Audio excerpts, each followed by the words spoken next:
사무엘상 26장 1절로 12절, 분량상 12절까지만 읽도록 하겠습니다. 한 절씩 우리 교독하도록 하죠. 자, 성경 다 찾으시고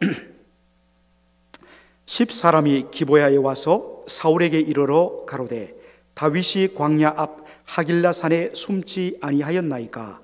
사울이 일어나 10황무지에서 다윗을 찾으려고 이스라엘에서 택한 사람 3천과 함께 10황무지로 내려가서 광야 앞 하길라산 길가에 진친이라. 다윗이 황무지에 있더니 사울이 자기를 따라 황무지로 들어옴을 깨닫고 이에 탐정을 보내어 사울이 과연 이런 줄 알고 일어나 사울의 진친 곳에 이르러 사울과 넬의 아들 군대장관 아브넬의 유하는 곳을 본즉 사울이 진 가운데 누웠고 백성은 그를 둘러 진쳤더라. 이에 다윗과 햇사람 아히멜렉과 스루야의 아들 요압의 아우 아비새에게 물어 가로되 누가 나로 더불어 진에 내려가서 사울에게 이르겠느냐. 아비새가 가로되 내가 함께 가겠나이다. 다윗과 아비새가 밤에 그 백성에게 나아가 본즉 사울이 진 가운데 누워 자고 창은 머리 곁땅에 꽂혔고 아브넬과 백성들은 그를 둘러 누웠는지라. 아비새가 다윗에게 이르되 하나님이 오늘날 당신의 원수를 당신의 손에 붙이셨나이다. 그러므로 청하노니 나로 창으로 그를 찔러서 단번에 땅에 꽂게 하소서. 내가 그를 2번 찌를 것이 없으리이다. 다윗이 아비새에게 이르되 죽이지 말라. 누구든지 손을 들어 여호와의 기름 부음을 받은 자를 치면 죄가 없겠느냐. 또 가로되 여호와께서 사시거니와 여호와께서 그를 치시리니 혹 죽을 날이 이르거나 혹 전장에 들어가서 망하리라. 내가 손을 들어 여호와의 기름 부음을 받는 자를 치는 것을 여호와께서 금하시나니 너는 그의 머리 곁에 있는 창과 물병만 가지고 가자 하고 다같이요. 다윗이 사울의 머리 곁에서 창과 물병을 가지고 떠나가되 깨든지 이를 보든지 알든지 하는 사람이 없었으니 이는 여호와께서 그들로 깊이 잠들게 하셨으므로 그들이 다 잠이었더라. 아멘.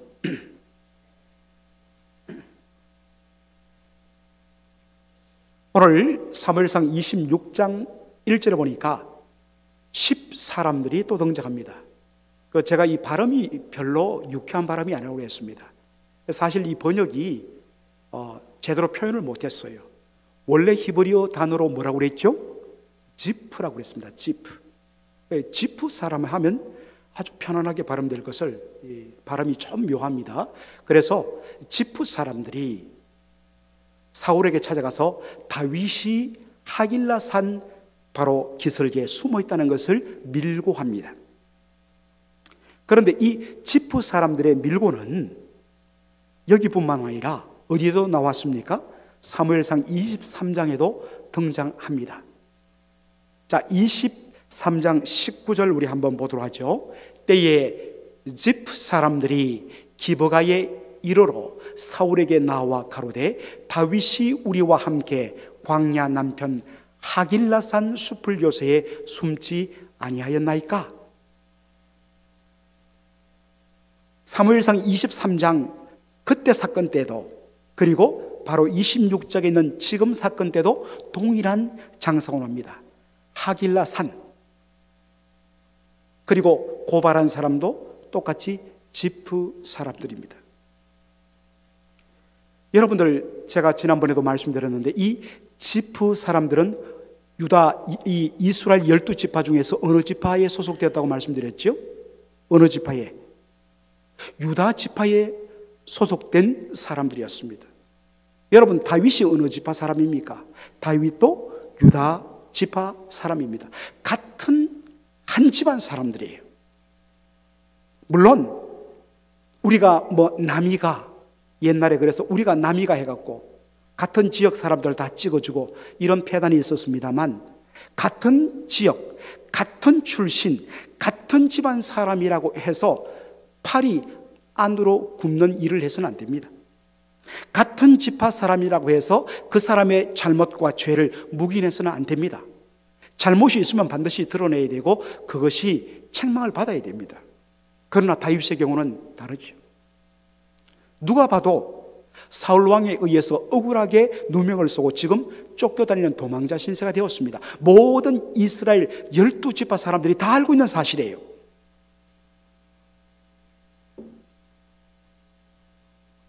그렇다면 사울 왕이 겁이 나서 다윗만 도와주면 너희들 그저 아히멜렉 제사장 집안 꼴날 줄 알아? 그랬기 때문에 다윗을 도와주는 것이 목숨을 거는 일이라서 차마 도와주지는 못하지만 최소한 돈을 목적으로 밀고 하지는 말아야 됩니다. 이게 최소한의 정의입니다.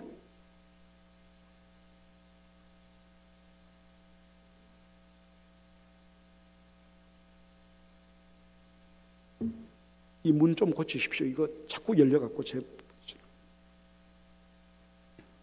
그런데 지프 사람들은 어떻습니까? 다윗, 그 사울에 의해서 이리저리 쫓기는 다윗을 보이는 쪽쪽 기부하러 가갖고 사울에게 고발합니다. 참 나빠요. 정말 나빠요. 사울왕은 그때나 지금이나 똑같이 다윗 무리를 잡기 위해서 3,000명의 군대를 이끌고 하길라 산으로 내려옵니다.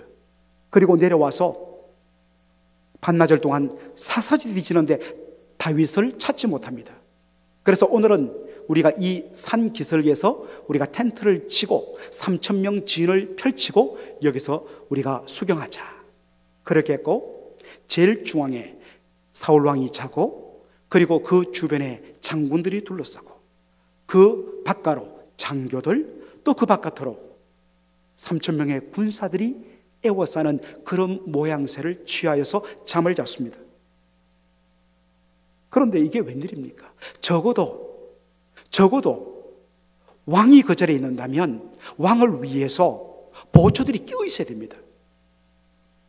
보초를 분명히 세웠을 것입니다. 그런데 이 보초들이 그만 깜빡했는지 다 잠이 들어버렸습니다. 얼마나 피곤했는지 다윗과 그의 부하 아비새가 몰래 사울왕의 진영 속으로 숨어 들어오는 것, 그 누구도 보지 못했습니다. 바로 그 순간에 아비새가 다윗에게 이렇게 간언합니다. 자, 8절 한번 보시겠습니다. 8절. 자, 8절. 아비새가 다윗에게 이르되 하나님이 오늘날 당신의 원수를 당신의 손에 붙이셨나이다. 그러므로 청하노니 나로 창으로 그를 찔러서 단번에 땅에 꽂게 하소서. 내가 그를 2번 찌를 것이 없습니다. 하나님께서 당신의 손에 당신의 원수를 붙여주셨습니다. 당신은 손댈 거 없습니다. 제가 하겠습니다. 제가 단번에 창으로 그를 찔러갖고 땅에 박아 죽이겠습니다. 여러분, 왜 아비새가 이렇게 말했을까요? 그것은 사무엘상 24장의 기억 때문입니다. 사무엘상 24장에 보면 사울 왕이 다윗 무리들을 추격하고 있었는데 갑자기 다윗 왕이 굴에 들어갔습니다. 뭘 하려고요? 발을 가리우려 굴에 들어갔다. 여러분, 발을 가리우기 위했다, 이 말은 무슨 의미라고 그랬습니까? 예, 용변을 보기 위하였다 하는 말의 표현이라고 했습니다. 갑자기 속이 급해져 갖고 용변을 보기 위해서 홀로 굴 속에 들어갔는데 하필이면 그 굴 속에 누가 있었지요? 다윗과 그의 부하들이 숨어 있었습니다. 배는 아프지요. 막 용변 보는데 힘을 쓰는데 그 순간에 공격하면 꼼짝없이 죽을 수밖에 없지요. 다윗의 부하들이 이야기합니다. 뭐라고 이야기합니까?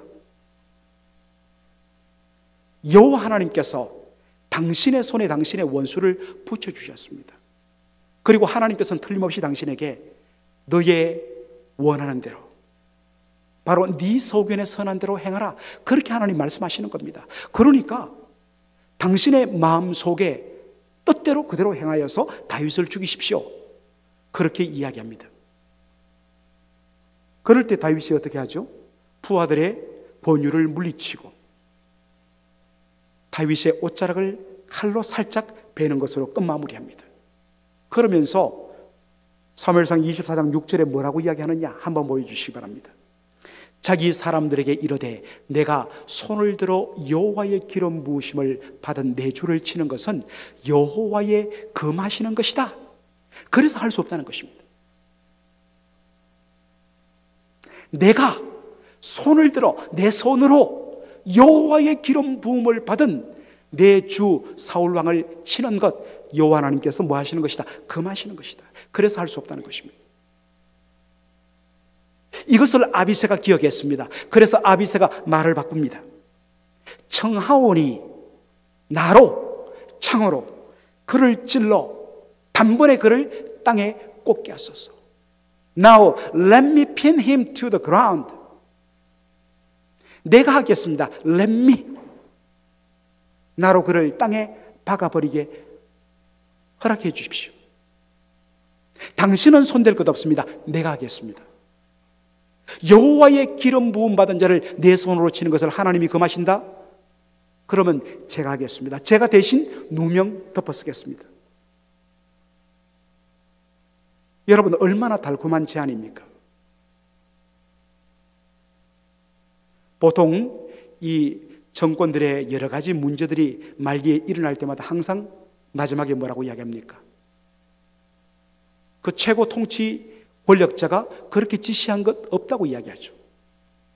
밑에서 다 알아서 했는 거지 나와는 관계없는 거라고 꼬리자기를 하지 않습니까? 얼마든지 할 수 있습니다. 특별히 아비새가 이야기합니다. 내가 다 덮어쓰겠습니다. 왕에게는 어떤 피해도 안 가겠습니다. 제가 하겠습니다. 그런데 다윗은 이 달콤한 제안을 뭐로 여겼다고요? temptation, 유혹으로 여겼습니다. 시험으로 여겼습니다. 그래서 단호하게 거절했습니다. 제가 사무엘상 24장을 시작할 때도 피터 레이 하르트 신학자의 그 표현을 빌려서 사무엘상 24장부터 25장, 26장은 temptation의 관점에서 말씀을 접근해야 된다, 그렇게 말씀을 드렸습니다. 솔깃한 달콤한 제안이었지만 사실 이것은 temptation, 유혹이었습니다. 그러면서 사무엘상 26장 9절 한번 보시겠습니다. 다윗이 아비새에게 말합니다. 죽이지 말라. 누구든지 손을 들어 여호와의 기름 부음을 받은 자를 치면 죄가 없겠느냐? 죄가 반드시 된단 말입니다. 하지 말라는 것입니다. 그러면서 10절에 이렇게 이야기하죠. 또 가로되 여호와께서 사시거니와 surely as the Lord lives. 하나님께서 살아 계시기 때문에 그분이 하신다. 여호와께서 사시거니와 여호와께서 그를 치시리니 혹 죽을 날이 이르거나 혹 전장에 들어가서 그렇게 망할 것이다.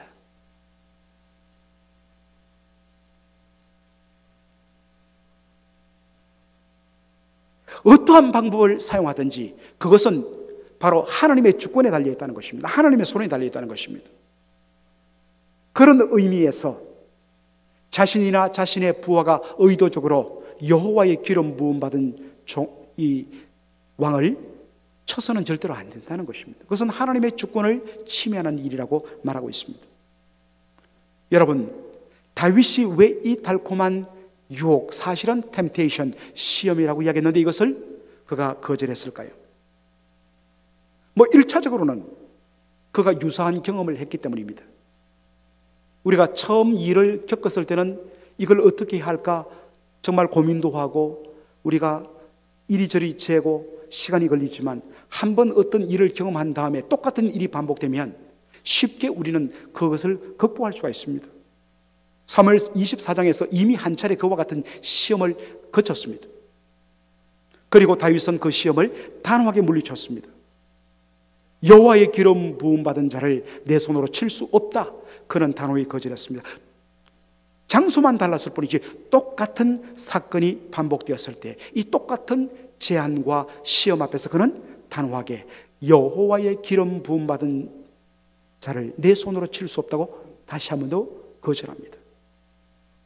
그러나 사무엘상 26장에 나오는 다윗의 이 거절은 사실은 좀 더 우리가 깊이 들어가려면 바로 앞에 나오는 사무엘상 25 5장과 연결해서 봐야 이 말씀이 더 드러난다고 제가 이 사무엘상을 강의하면서 참 늘 참고하는 여러 구약학자 중에 한 분이 데일 렐프 데이비스 교수님, 리폼드 신학교에 은퇴하신 교수님이신데 참 너무너무 귀한 책입니다.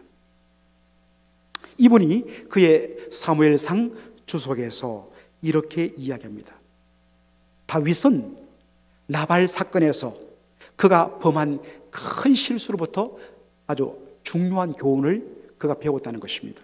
지난 시간 여러분들 우리 사무엘상 25장을 공부했지 않습니까? 25장에 보면 나발이 다윗이 그에게 베풀어준 도움의 손길들을 무시하고 다윗을 아주 인격 모독해버립니다. 다윗이 분이 생겼습니다. 그래서 400명의 그의 부하들에게 칼로 무장하고 가서 단박에 나발과 그의 모든 집안의 남자들을 다 죽여버리자. 그렇게 결심하고 칼을 차고 지금 달려가고 있을 때 이 소식을 들은 이 어리석은 자 나발의 아내, 지혜로운 여인 누굽니까? 아비가일이 아주 지혜로운 말로 다윗의 마음을 돌리고 바로 설득시켜서 그가 피를 흘리지 않도록 막았습니다.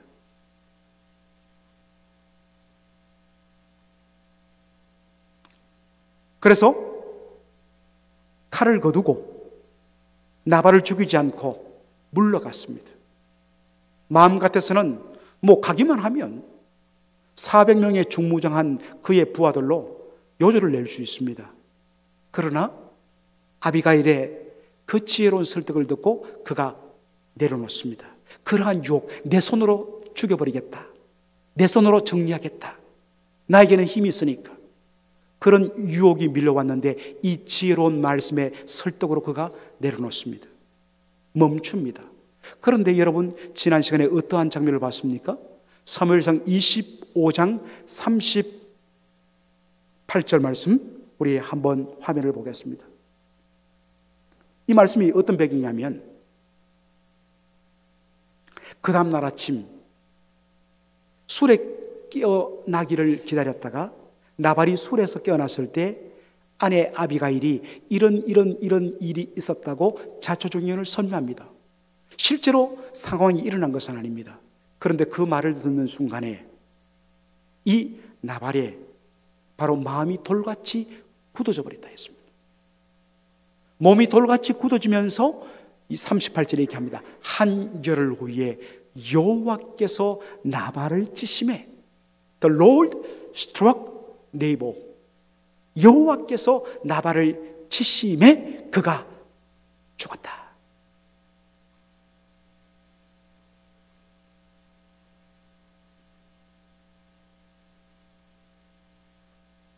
이 악한 나발에 대해서 누가 심판하십니까? 하나님이 심판하십니다. 하나님의 정하신 시간에 하나님의 방법으로 하나님이 심판하십니다. 여러분, 이때 하나님이 치셨다 하는 이 히브리 단어가 바로 나가프라는 히브리 단어인데, 이 단어가 바로 사무엘상 26장 10절에 동일하게 인용됩니다. 또 여호와께서 또 가로되 여호와께서 사시거니와 여호와께서 그를 사울을 치시리니. 나가프, 하나님이 치신다.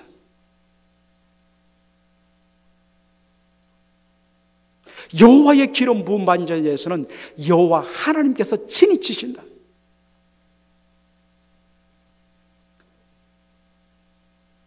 치시고 심판하는 것은 하나님의 주권에 속했단 말입니다. 그런데 마귀는 이렇게 유혹하죠. 네가 해라. 네가 가진 힘으로, 네가 가진 그러한 권세로 네가 직접 해. 그때 다윗은 단호하게 마귀의 유혹을 물리치죠. 그럴 수 없다. 이 일은 하나님의 주권에 속한 것이다. 하나님이 치신다. 그러므로 내가 할 수 있지만 이것은 하나님의 손에 맡겨드려야 된다 하고 그 시험을 그가 물리쳤다는 것입니다. 여러분 보십시오. 하나님이 사울 왕을 치시는 방법에 대해서도 다윗이 고백합니다. 하나님이 사시거니와, 하나님이 그를 치실 것인데 혹 죽을 날이 이르거나 자연스럽게 병들어갖고 죽거나 아니면 혹 전쟁에 들어가서 망하리라. 전쟁하다가 적군의 화살을 맞아서. 여러분, 열왕기상 22장 이하에 보면 아방이 나오죠. 아방이 어떻게 죽습니까? 그가 왕복을 벗고 일반 병사의 복장으로 전쟁을 합니다. 자기를 변장합니다. 누구도 자기를 왕으로 알아보지 못합니다. 그런데 아람 군대의 한 군사가 우연히 화살을 당겼는데 그게 기가 막히게도 솔깃에 맞았다. 이렇게 비늘로 연결된 갑옷, 그 사이사이를 연결하는 그 틈 사이에 맞아갖고 그가 중상을 입었습니다. 심각한 부상은 아니었습니다. 얼마든지 전쟁터에서 빠져나와서 치료받으면 살 수 있는데 하필이면 그날 전쟁이 너무너무 뜨겁게 붙어갖고 군대가 서로 뒤엉켜 싸우는 바람에 이 아방이 부상당해서 쓰러져 있는 이 마차가, 이 전차가 꼼짝달싹 움직일 수 없었다는 것입니다. 그렇게 의도하지 않는데도 하나님께서 이 악한 아합을 그렇게 치기 위해서 하나님이 그 전쟁을 사용하신 것입니다. 그래서 죽고 말았습니다. 하나님이 이런 시간대에 하나님이 이런 방법으로 저 악한 것들을 쳐주셨으면 우리는 그런 마음이 있습니다. 그러나 다윗은 시간도 방법도 하나님께 속한 것이다. 하나님께 맡깁니다.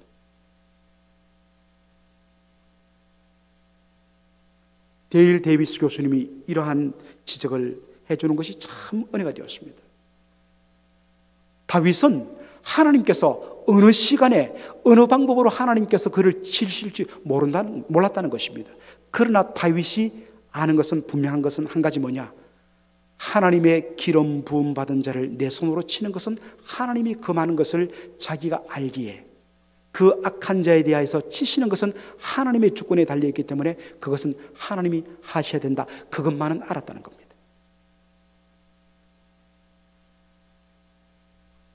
우리가 자꾸만 모르는 것들, 그런 것에 매달리는 것보다는 확실히 내가 알고 내가 순종하고 내가 전적으로 헌신해야 할 그 부분에 우리가 초점 맞추면 되는 겁니다. 우리가 알 수 없고 우리가 모르는 것들은 하나님이 친히 이끌어 가신다는 것입니다.